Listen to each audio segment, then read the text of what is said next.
Job hunting as an international student comes with unique hurdles that can trip you up. In today's video, I will be breaking down the top 5 career search mistakes international students often make. Mistakes that might be stopping you from landing that dream job. Stick around because by the end of this video, you will know exactly how to avoid these traps and give yourself the best chance at success. And if you have been struggling to find the right job opportunities, I've got something special for you, so stay tuned for more. Let's kick things off with a big one, which is job hunting like your domestic US peers. Now, it might feel natural to take the same approach, but for international students, that's a quick way to hit roadblocks, as a lot of the advice out there comes from people who don't quite understand the international student experience. They mean well, but they might not fully grasp the extra layers of complexity like work authorization and work visa sponsorships that completely changes the job hunting game for you. Here's the thing, what works for US students does not necessarily work for international students. The biggest pitfall of this type of strategy is targeting the wrong US companies. Many employers in the US either aren't familiar with hiring international talent or they're not willing to sponsor work visas. And speaking of knowing exactly where to apply for jobs, we have made that part a bit easier for international students. Our team has spent over a decade job hunting as international students, and we know how tough it can be to find the right opportunities. And that's why we have created a free weekly newsletter with handpicked job opportunities for international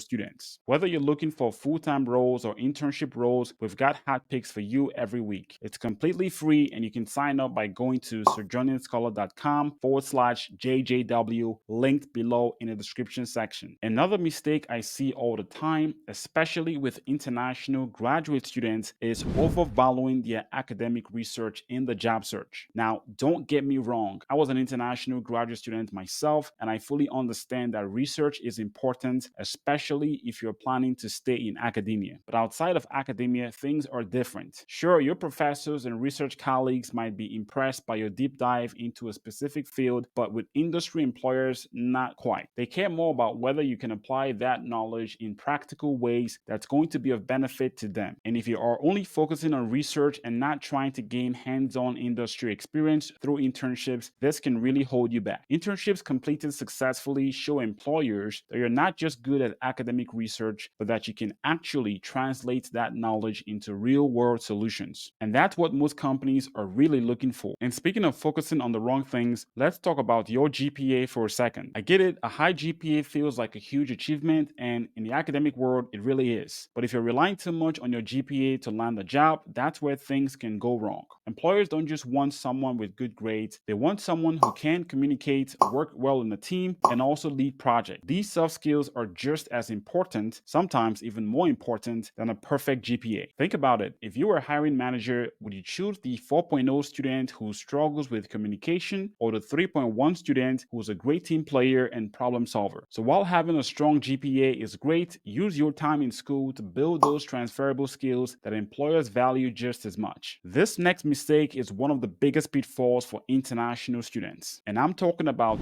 working without authorization. Now, I get that it's tempting to take on a side or under the table job for extra cash or experience, but trust me, the risks are just not worth it. If you're on an F1 visa, as an example, working off campus without proper approval is not allowed unless you have received authorization through CPT or curricular practical training or OPT or optional practical training. The only exception is for on-campus employment, which doesn't require additional permission. Why is this such a big deal? Working without authorization can lead to serious consequences. You could lose your visa status, be forced to leave the US, or even worse, banned from re-entering the country. This single mistake can jeopardize everything: your education, your career, and your future. So while it might seem harmless, it's really worth the risk. Another really common mistake I see is starting your job search too late. This can really set you back, especially when you are applying for post-completion OPT for your permanent job after you're done with your program. A lot of students wait until they have a job offer before applying for post-completion OPT, and having been in the same boat, I fully understand the logic there. You might want to ensure everything aligns perfectly with your OPT start date before you actively start job hunting. But I can tell you from experience that waiting too long can seriously backfire. And here's why. Processing your employment authorization document or EAD card can take several months. And if your EAD doesn't arrive in time, you could lose a job offer that you've worked extremely hard to gain. So what's the best move? Whether you have a job offer offer or not, if you're committed to working in the US after you graduate,